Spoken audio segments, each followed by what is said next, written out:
What's up, guys? Happy Saturday. I was working on some program for some of my athletes, and I thought it would be really cool just to take a minute and talk about some program design principles, and specifically tapering, because I have some athletes that are about to enter a taper phase, getting ready for competition this coming weekend. So I just wanted to make a little video, maybe shed some light on some program design, especially for you guys out there that make a program for yourself.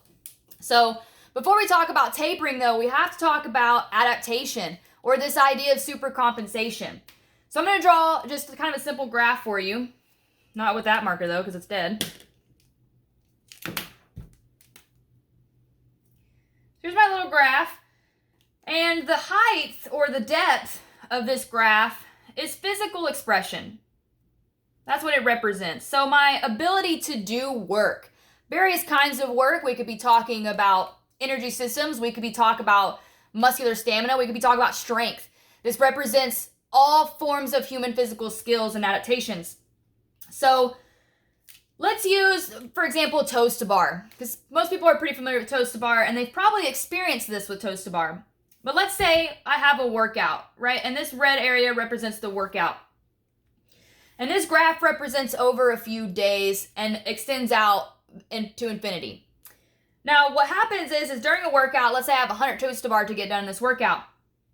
What's going to happen is a natural fatigue, and that even within the workout, I may start doing sets of 10 unbroken, and then as the volume builds, so too does fatigue, and I'm no longer able to string 10 together, and pretty soon I drop down to sets of 5, and then pretty soon I'm down to 3s, and then I'm down to singles, right? I'm sure a lot of you have experienced this with other movements as well, but it's the idea that we fatigue to a point where we're no longer able to physically express our abilities because of fatigue.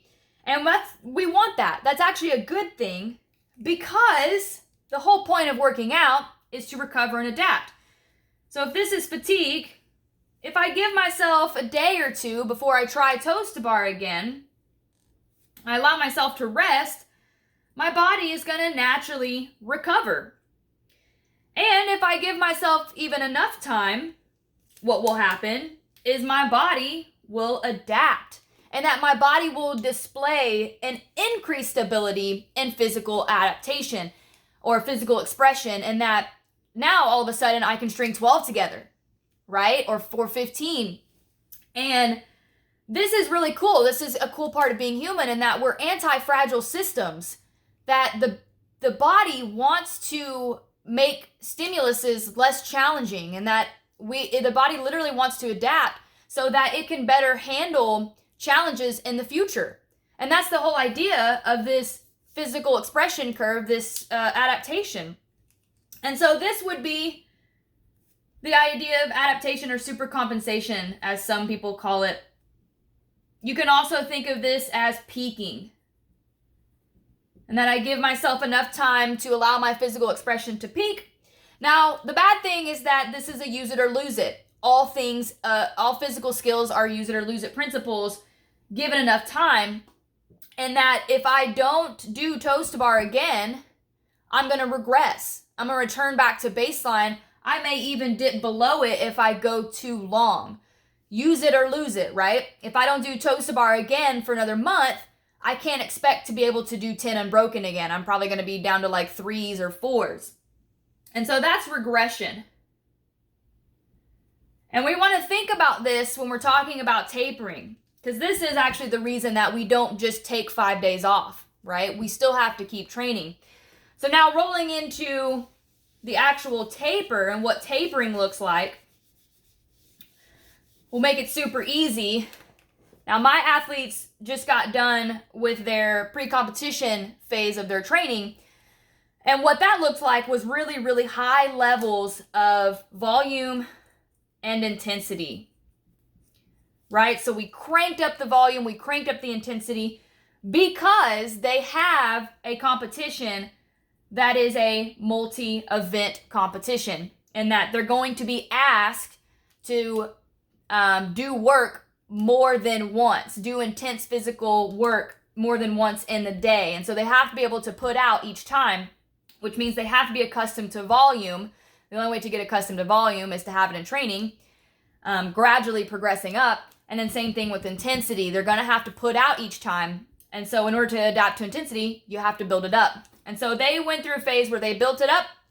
And now what we're going to do for tapering is we're going to funnel it in. So if this is comp day, all I'm doing over this taper is funneling in intensity and volume. So if this right here is the breadth and depth of my volume, all I'm doing is just bringing it in. I'm bringing it down, a nice reduction.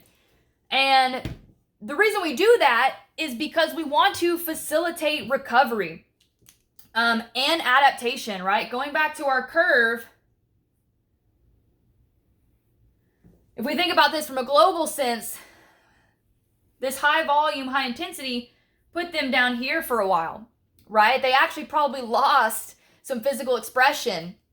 But if we give them enough time and we do a properly designed taper, what we'll have is them recover and peak, right? That's the whole goal of a taper, is to peak.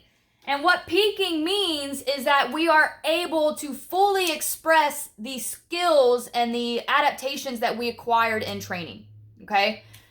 Now, what that means is that we have to reduce inflammation that they probably acquired over here.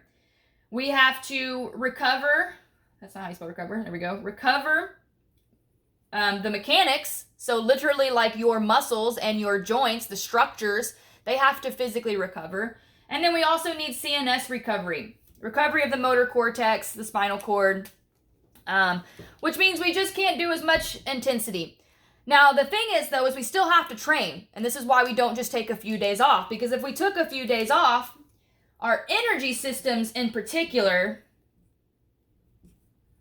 are what might regress, right? So our energy systems are on a much faster timeline when it comes to adaptation and supercompensation, and that they look more like this, right? And it happens very fast. So we cannot just take 5 days off, because then our energy systems will downregulate. They'll downregulate enzymes, they'll downregulate metabolites that allow them to be more efficient.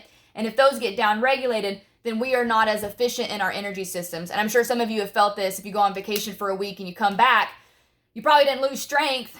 You just can't put out because you don't have the energy. And that's the downregulation of the energy system. So a properly planned and coordinated taper is the way you lead into competitions. It's how you facilitate recovery and you get to that peak of that stress curve. And then it's also how you keep your energy systems fresh and ready to go, primed for competition day. So hopefully that made sense. And for those of you that maybe wanted that explanation, that helps out. Those of you that program for yourself, maybe that makes some sense and gives you some things to think about going into this week. So if you're looking for someone to do individual design programming for you, don't be afraid to send me a DM. Hopefully you enjoyed this video, and thanks for watching.